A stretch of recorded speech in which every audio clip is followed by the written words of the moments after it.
Bonjour et bienvenue à Entre nous exclusivement sur les ondes de TV Rogers. Je suis Claude Andrea Bonnier. Je me ferai un réel plaisir de passer la prochaine demi-heure avec vous.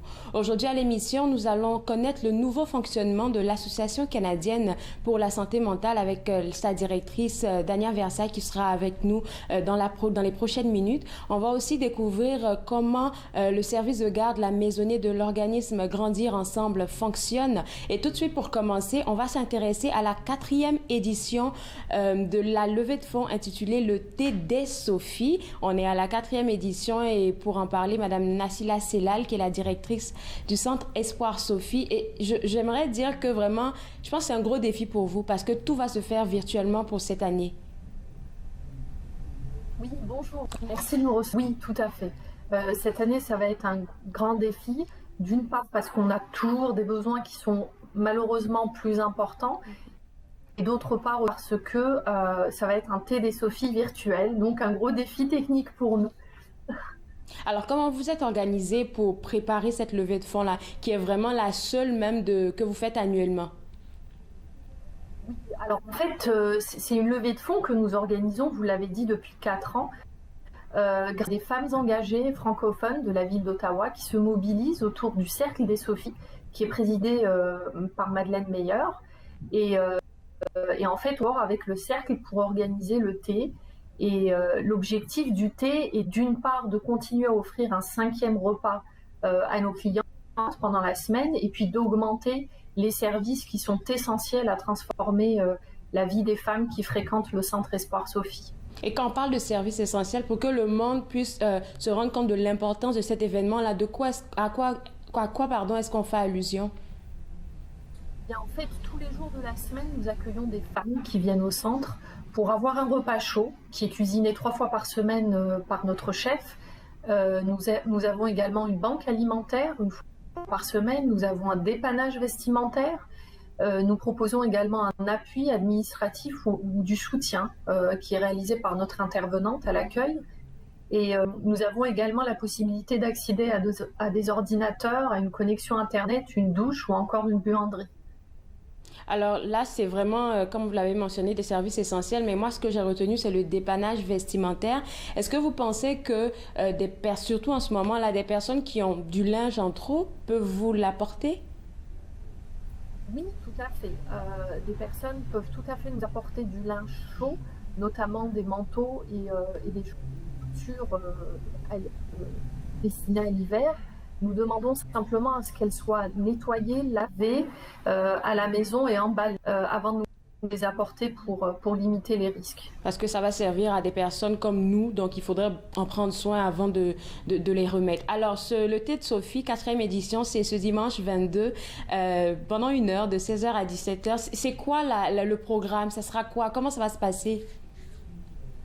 En fait, alors... Déjà, il est grâce à notre partenaire qui est le Réveil, donc avec William Burton qui est très impliqué dans la communauté francophone. Oui. Il va être animé par Véronique Soucy qui va recevoir plusieurs invités. Nous allons avoir en fait plusieurs interventions. Nous aurons l'intervention du musée des Beaux-Arts qui, à travers la présentation d'une œuvre, va mettre en avant une artiste qui a dû se battre pour trouver sa place dans un monde artistique masculin. Nous allons avoir une intervention de Michel Taggart qui montait un beau projet à destination des autochtones. Nous avons également le soutien de Desjardins avec qui nous allons pouvoir, grâce à qui nous allons pouvoir prendre un encan avec entre autres une peinture sur toile qui a été réalisée par Dorine Dayette et puis des paniers gourmets qui sont préparés par notre chef. Et plusieurs autres surprises dont je ne vous parlerai pas. Il faudra venir sur le thé des Sophies pour vous en rendre compte. C'est ça, beaucoup de personnes pensent que c'est assez compliqué les événements virtuels, mais ça ne l'est pas. Je pense qu'il faut juste aller sur le site web, comme payer l'inscription, et je pense que tout le monde va, ceux qui se sont inscrits, vont recevoir un lien, c'est ça?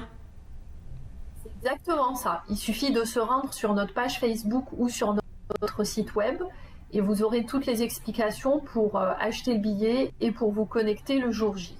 Parlant de votre page Facebook, là, j'y ai été ce matin juste pour voir comment ça se préparait la levée de fonds. Et j'ai vu que c'est pas juste, je te dirais, c'est vraiment beaucoup de personnes en fait qui attendent cet événement-là.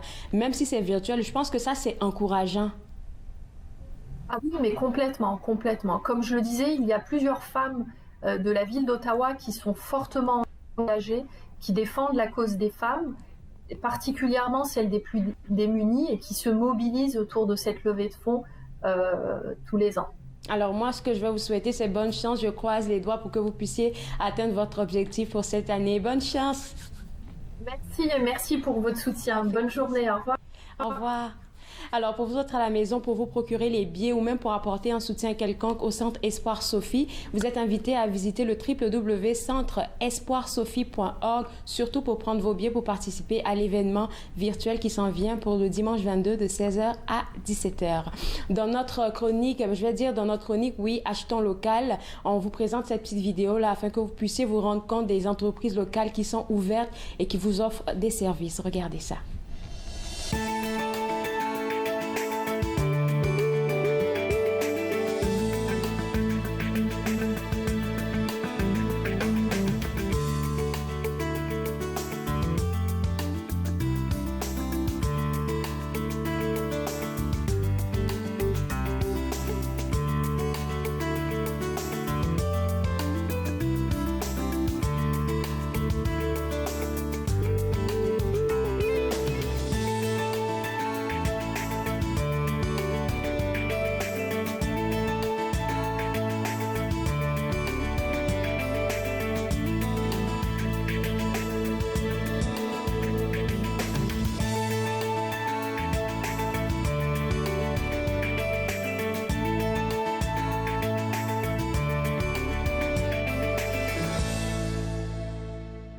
Maintenant, on va s'intéresser au service de garde familiale, la maisonnée de l'organisme Grandir Ensemble. On pourra en parler, Madame Valérie Legros. Et tout de suite, là, ce que j'ai envie de vous demander, Madame Legros, quand on parle de service familial, c'est quoi? Parce que c'est un service de garde comme tous les autres, je me dis. Pourquoi le familial, il accompagne le service de garde? La particularité du service de garde en milieu familial, c'est qu'il est offert à domicile, donc par une personne qui choisit justement de faire ce travail à titre de travailleur autonome. Donc, c'est certain qu'il y a des avantages qui est différent qu'une garderie en centre éducatif.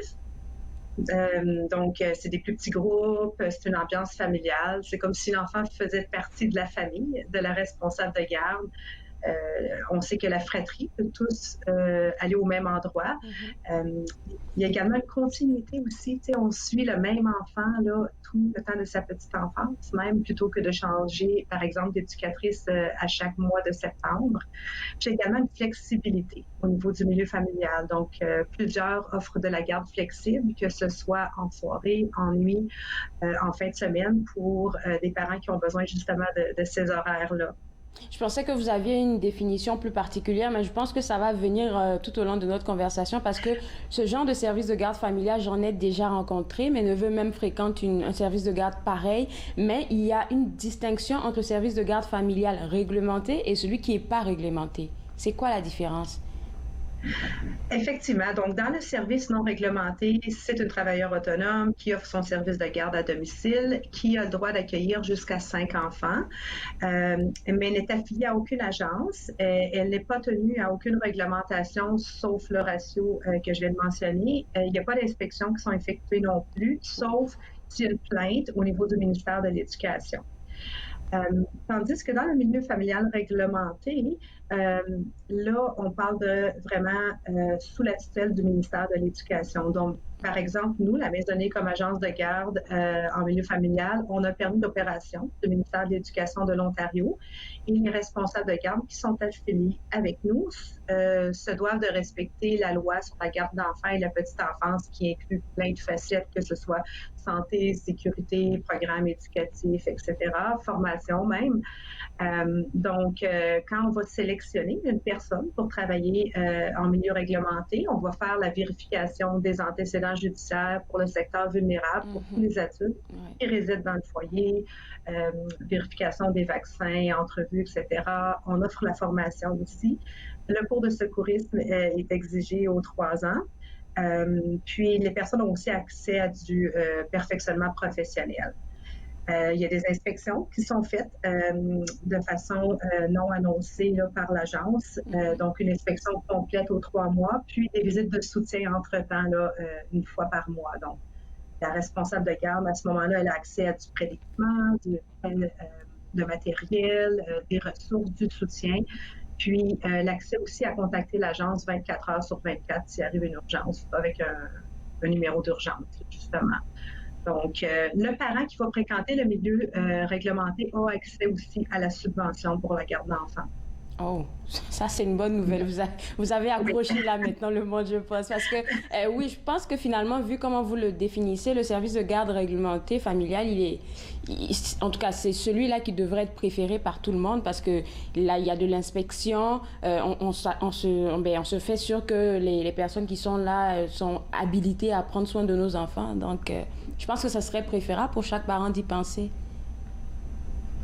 Ben, c'est qu'on est redevable envers quelqu'un au-dessus de nous. Donc, nous, comme agence, on est redevable justement envers le ministère et elle envers nous. Mais c'est vraiment un partenariat. On n'est pas là juste pour faire des inspections. Là. On est là vraiment pour travailler en soutien. Qu'est-ce que tu as besoin? As-tu besoin qu'on te soutienne par rapport à tel enfant qui présente un défi au niveau de son développement? On va travailler aussi avec d'autres partenaires de la communauté. Donc, pour les enfants à besoins particuliers qui fréquentent le milieu familial réglementé, elles ont accès à des services aussi directement là, avec d'autres partenaires de la communauté via notre agence. Et puis, j'ai pu voir aussi sur votre site web, là, oui, quand vous parlez de formation, c'est quelque chose qui est fait parce qu'il y a une vidéo qui montre exactement comment les gardiennes ou en tout cas celles qui sont censées s'occuper des enfants en milieu familial prennent de la formation, je pense, dure des heures parce que je les voyais en train de jouer à des affaires là et tout, comme qu'est-ce qu'elles font? Mais c'est vraiment une formation, je dirais, approfondie pour pouvoir mieux comprendre l'enfant qu'elles auront à garder. Oui, je pense que ce qu'il y a sur le site web, c'est un atelier de perfectionnement professionnel, mais toute personne qui débute avec notre agence, chaque agence a ses exigences de particularité, là, mais nous, on offre vraiment une formation de base là, de 13 ateliers obligatoires qui préparent les personnes vraiment à travailler avec le milieu familial en Ontario, la réglementation associée et aussi comment gérer sa propre entreprise, le partenariat avec les parents, le développement de l'enfant, ça touche une panoplie là, de sujets là, qui les préparent vraiment bien là, pour ce genre de travail. Et puis, comme vous avez parlé de soutien tantôt, est-ce que vous apportez aussi un soutien à une gardienne, par exemple, qui aurait besoin d'appui, de ressources pour s'occuper d'un enfant à mobilité réduite? Oui, ça peut être fait soit par nous directement ou par nous avec un partenaire de la communauté. Donc, ici à Ottawa, c'est le SIGE qu'on appelle, donc les services intégrés pour jeunes enfants. Donc, ils vont vraiment fournir le matériel nécessaire de stimulation spécifique à cet enfant-là, que ce soit des pictogrammes ou autres. Là. Donc, il y a vraiment une conseillère là, qui va se déplacer dans le milieu familial là, pour soutenir l'enfant. Alors, et la responsable de garde. C'est ça. Alors, le service de garde dont on parle ensemble, là, c'est la maisonnée, c'est ça le titre, la maisonnée. C'est quoi qui se passe maintenant quand on est en période de COVID? C'est quoi les nouvelles règles et surtout les horaires? Ben en fait, comme tous les services de garde, on doit s'adapter aux mesures là, exigées de santé publique là, en termes de pandémie. Donc, ces mesures-là, elles sont demandées d'être appliquées partout, même dans le milieu non réglementé. Mais c'est juste que c'est pas... Nous, on peut soutenir, on peut vérifier, on fournit l'équipement de protection individuelle aussi aux responsables de garde, masques, visières et tout. Donc, c'est certain qu'au niveau du dépistage, là, Donc, toute personne là, qui entre dans le service de garde, même elle, le matin, et sa propre famille doivent se questionner au niveau des symptômes de la COVID. Oh, Et c'est bon, puis, ouais. à partir de ce moment-là, on suit vraiment ce qui est demandé par Santé publique. C'est pas nous qui décidons, là, on suit les spécialistes. Et puis, soit qu'on dise, OK, on fait un isolement, 24 heures, ou bien Santé publique recommande un test de dépistage, etc. Là, donc, ça permet vraiment là, de limiter là, justement la propagation. Là, c'est qu'on voit vraiment l'importance justement d'être soutenu dans ces moments-là. La réalité, c'est qu'elles travaillent extrêmement fort. Elles travaillent très fort. Ces dames-là, ce sont des professionnels de la petite enfance. Je leur lève vraiment mon chapeau en période de pandémie comme ça, avec toute la désinfection qui est exigée, le port d'équipement, etc. Là, c'est dans la réalité, là, ça fait que la tâche est vraiment alourdie, si je pourrais dire. Sauf que ça rassure quand même la responsable de garde de savoir qu'on est derrière elles. Elles ont accès à un téléphone, comme je dis en tout temps. Si elles sont embêtées, est-ce que j'accepte ou non l'enfant? Ça rassure le parent aussi de voir que tout ça s'est mis en place. Ouais. C'est certain que c'est pas intéressant de se faire dire non, ton enfant ne peut pas fréquenter parce qu'il a fait une fièvre, mais en même temps, ça rassure que tout le monde est protégé. Puis quand ça va arriver à l'autre petit aussi, son enfant va être protégé, tout ça. Là, donc, nous, totalement d'accord avec ce que vous venez de dire. Oui. Alors, pour les horaires, pour les parents qui y pensent, c'est quoi les horaires flexibles que vous offrez en ce moment? Bien, comme la personne est travailleur autonome, c'est elle qui choisit ses heures d'ouverture. Ah. Donc, je dirais la majorité, c'est des heures régulières, là, exemple 7 à 17 heures ou jusqu'à 18 heures. Mais il y a 17 de nos responsables de garde qui offrent de la garde flexible. Donc, avant 6h30 le matin, en soirée, nuit, week-end. Donc, c'est vraiment elle qui détermine. Puis, à ce moment-là, si un parent a ce genre de besoin, on va regarder les places qui sont disponibles dans ces milieux. Est-ce qu'il y a un lien entre la maisonnée et l'autre programme dont on a parlé, je pense, en début de semaine avec une de vos collègues, le Cerveau-Roi et le Manège? Effectivement. Donc, Grandir ensemble, on est un organisme multiservice francophone à Ottawa. Donc, un des programmes, c'est le Cerveau-Roi et le Manège, dont vous avez eu ma collègue en invité cette semaine. On a également le programme La Maisonnée, garde en milieu familial. On est la seule agence de garde francophone en milieu familial à Ottawa. Puis, on a également tous les centres, on y va là, pour la famille, donc les programmes d'intervention, de soutien, groupe de jeu et autres. Donc, ça, c'est l'autre volet de Grandir ensemble. En tout cas, merci beaucoup pour toutes ces informations-là. Et puis, je vous souhaite un bon week-end. Bien, ça me fait plaisir. Un beau week-end à vous aussi. Profitez du soleil. Alors, pour vous autres à la maison, pour profiter et du programme La Maisonnée qu'offre l'organisme Grandir Ensemble et même plus encore, je vous inviterai à visiter leur site web au www.grandirensemble.ca. On va s'intéresser maintenant au nouveau fonctionnement de l'Association canadienne pour la santé mentale et pour en parler, Dania Versailles. Et il faut dire, Dania, que veut pas, les entreprises, les organismes, ils ont dû s'ajuster avec la pandémie qu'on vit actuellement. À 100%. Ça fait déjà 8 mois maintenant, puis on n'est pas encore sorti du bois, loin de là. Et donc, faut continuer à s'épauler, puis à essayer d'identifier des stratégies innovatrices et créatives pour continuer à desservir les clientèles dont on a le mandat de desservir.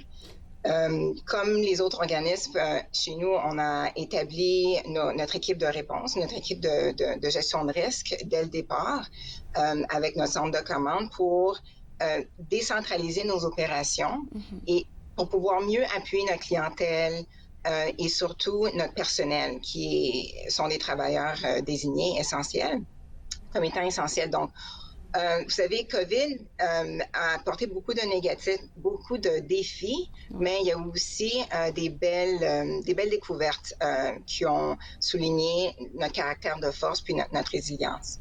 Donc, comme par exemple, les fonds d'urgence qui ont été offerts à plusieurs entreprises nous ont permis d'aller chercher, de se procurer des téléphones intelligents et des tablettes intelligentes pour les donner à notre clientèle. Parce que au sein de nos services, la majorité de nos services sont livrés un à un, face à face, en personne.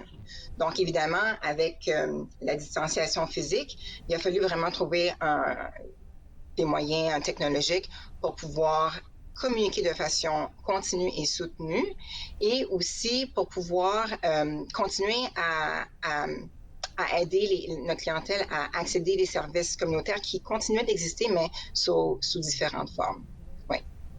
Et quand tu parles de stratégie novatrice, là, c'est l'un des points, tu en as envoyé beaucoup. J'ai pu regarder, lire un peu pour juste m'imprégner de qu'est-ce que vous avez réajusté chez vous. Et ça, c'est quelque chose que j'ai surligné en jaune parce que je trouve que c'est beaucoup, en fait. Parce que de pouvoir apporter un téléphone intelligent à quelqu'un qui l'a pas, juste parce que c'est important pour vous de pouvoir toujours desservir la communauté qui a besoin de vous, moi, je trouve que c'est génial. Oh, absolument. Puis écoute, il y a 1 an, si on nous aurait dit qu'on va livrer des téléphones à tout le monde et puis des tablettes à tout le monde, personne n'aurait pensé qu'on aurait été capable, qu'on aurait été en mesure de relever ce défi-là. Et c'est là que je dis qu'il y a eu du positif dans cette pandémie-là, parce que avant la fin du mois de mars, on a pu offrir des séances de groupe à notre clientèle. Il y a eu beaucoup plus de personnes, beaucoup plus de clients qui ont participé. On continue toujours à offrir du soutien 1 à 1. Puis j'aimerais souligner l'histoire de Georges. C'est une de nos histoires inspirantes qu'on a mis sur notre site web d'ailleurs, à ottawa.cmha.ca, sous l'onglet client. Et Georges est un monsieur qui était un ancien camionneur, puis il menait sa petite vie tranquille avec sa femme, mais il a dû faire face à beaucoup de difficultés. Et ce qui l'a mené à consommer. Puis, de fil en aiguille, son couple a rupturé. Il a perdu son emploi, son logement, il est devenu sans-abri. Et à travers ce temps-là, il a manifesté des signes de psychose. Donc, les signes de psychose, c'est un état de déséquilibre mental où la personne perd la notion de ce qui est vrai et de ce qui est faux. OK? Et c'est souvent un des signes qui est caractéristique là, des troubles de schizophrénie, qui est un trouble sévère. Donc, en tout cas, de fil en aiguille, il a eu des démêlés avec la loi, avec la justice, et il s'est retrouvé en prison, malheureusement pour lui. À sa sortie de prison, sa chance a viré. Et les gens avec qui il a été mis en contact ont pu déceler qu'il avait vraiment un problème de santé mentale. Et de là, tous les partenariats communautaires qu'on a établis se sont joints ensemble. Donc, il a eu une infirmière de l'hôpital Royal qui a pu l'assister. On l'a référé à un des refuges, un de nos plus gros refuges ici localement. Il a par contre visité plusieurs salles d'urgence et ce qu'on sait dans le réseau, c'est que lorsque une personne présente des troubles de santé mentale et visite des salles d'urgence de façon fréquente, notre équipe de navigation du système reçoit un signalement pour qu'on puisse offrir activement les services communautaires qu'il a besoin. Et ça a été le cas de Georges. On l'a assigné avec un travailleur de cas. Il a eu un accompagnement avec un père aidant pour qu'il puisse, arrêter sa consommation, ce qu'il a pu accomplir, ce qui est un bel accomplissement. Ouais. Aussi, il s'est déniché un travail à temps partiel, rémunéré et un logement. Donc, aussi, on l'a mis en lien avec un groupe de soutien pour ceux qui ont des troubles avec les substances. Et tout ça, ça a été grâce à le partenariat qui existe dans la communauté et aussi à la détermination de Georges pour se rétablir, en fait. Et il sait d'ailleurs que s'il a une rechute, ben, il n'aura pas peur de le dévoiler à ses travailleurs qui l'accompagnent pour qu'ils puissent retrouver le droit chemin. Ça, c'est une deuxième stratégie que moi aussi j'avais soulignée en jaune, c'est le fait que vous soyez allé chercher des partenariats en fait, parce qu'ensemble, je dis qu'on est plus fort. Et puis, ça vous aide à savoir comment évolue la personne qui est d'abord venue cogner à votre porte pour avoir de l'aide. Parce que s'il passe chez un de vos partenaires, vous savez comment ça évolue. Exactement. On a des rencontres régulièrement pour se tenir à jour de nos services, pour créer des alliances qui n'existaient pas probablement autrement.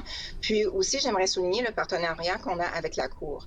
Au sein de l'association, on a une équipe de déjudiciarisation qui offre du soutien aux gens qui ont eu des démêlés avec la justice à cause de leurs troubles de santé mentale. On a un bureau permanent à la Cour et il existe un tribunal de santé mentale, justement, qui dédie des blocs de temps au cours de la semaine de façon régulière et permanente pour ces gens-là. Parfois, les avocats de la défense de la couronne, etc., ne sont pas au courant que ça se passe parce que c'est pas une clientèle qui leur vient de façon régulière. Mais pour ceux qui sont habitués, ils profitent de ça. Et là, ce qui arrive, c'est que la Cour offre des ententes sur une base volontaire à ces gens-là pour les mettre en lien justement avec des services de soutien comme on l'offre à l'association. Et puis moi aussi, c'est nouveau pour moi et je trouve que c'est très intéressant d'en parler, ce système de déjudiciarisation. J'ai réussi à le dire. Oui, puis ce que j'aimerais souligner aussi, c'est que, donc Georges a eu un problème de consommation. La semaine prochaine, c'est la semaine de la sensibilisation aux dépendances qui est menée par le Centre canadien sur les dépendances et l'usage des substances. Donc, ça a lieu du 22 au 28 novembre et ils appellent, évidemment, toutes les activités sont sous une forme virtuelle et ils invitent les gens à vraiment se questionner sur leur perception là, au niveau des dépendances. Ça fait longtemps qu'on peut dire que ça commence à faire partie d'une conversation habituelle de parler des dépendances. Justement, ce matin, j'écoutais les nouvelles et on disait que la crise envers le ravage que fait les opioïdes persiste encore, même durant COVID. Donc, le Centre canadien invite les gens à écouter des séances de webinaires sur des sujets qui sont reliés aux dépendances tout au cours de la semaine. Il faut se rendre sur leur site web et le site web, c'est le ccsa.ca/fr. Vous allez voir la programmation là. Puis aussi, ils invitent les gens à circuler des messages d'espoir sur les médias sociaux à l'aide des vignettes qu'ils ont créées pour les clients eux-mêmes, pour les familles, pour les travailleurs, pour les politiciens, pour les jeunes, etc. COVID, pas COVID. C'est vraiment intéressant ce qu'ils offrent comme outil pour pouvoir diffuser des messages d'espoir aux gens. De ce que je retiens de tout ce qu'on vient de discuter là, c'est que la COVID vous a permis de vous réajuster à l'association canadienne, oui, mais ça a permis en fait de pouvoir desservir plus de personnes parce que quand c'est virtuel, là, moi, je peux juste comme barrer ma caméra parce que j'ai pas envie qu'on me découvre maintenant et puis participer à tous les webinaires que je veux. Absolument, absolument. C'est vraiment la participation, soit sur une base individuelle ou de groupe, des clients a vraiment augmenté de façon très étonnante et significative et ça, on en est très, très, très reconnaissant. Puis, comme tu dis, ça nous permet davantage d'offrir plus de services à beaucoup plus de personnes. Écoute, merci beaucoup, Dania, pour tous vos efforts. Et puis moi, je vais inviter les gens à vous joindre à la Semaine nationale de sensibilisation aux dépendances. Merci et bonne journée à toi. Merci à vous aussi. Alors oui, il y a plein de services qui sont offerts au www.ottawa.cmha.ca qui est le site web de l'Association canadienne pour la santé mentale. Mais comme Dania vient de le dire, vous êtes aussi invité à participer à la Semaine nationale de sensibilisation aux dépendances qui va commencer le 22 novembre au 28 novembre avec comme thème « Le changement commence par moi ». Vous avez juste à aller sur le site web www.ccsa.ca/fr pour avoir la panoplie d'activités virtuelles qu'il vous réserve. On se voit demain à partir de 11h. Soyez des nôtres parce qu'il y aura beaucoup de choses à partager avec vous autres. Au revoir. Faites-nous part de vos commentaires en composant le 613-521-2323 par courriel sur Facebook et Twitter.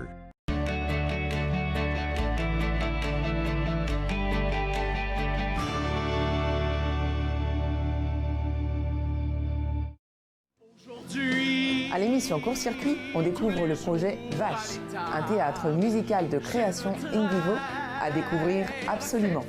Soyez au rendez-vous. Court-Circuit, vendredi 21h sur TV Rogers. Les commerces, les restaurants et les services locaux d'Ottawa font partie importante de notre tissu urbain. Nous pouvons les aider en ces temps difficiles. Commandez chez eux en ligne, achetez des chèques cadeaux à utiliser plus tard, commandez des repas à emporter ou à livrer, démontrez votre soutien sur les réseaux sociaux. S'il vous plaît, faites-le aujourd'hui. En savoir plus, visitez ottawa.ca/acheter local.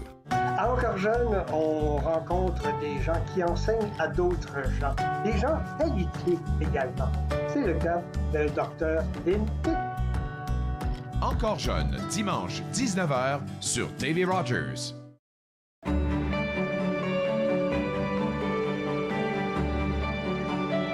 Vous regardez TV Rogers, Ottawa.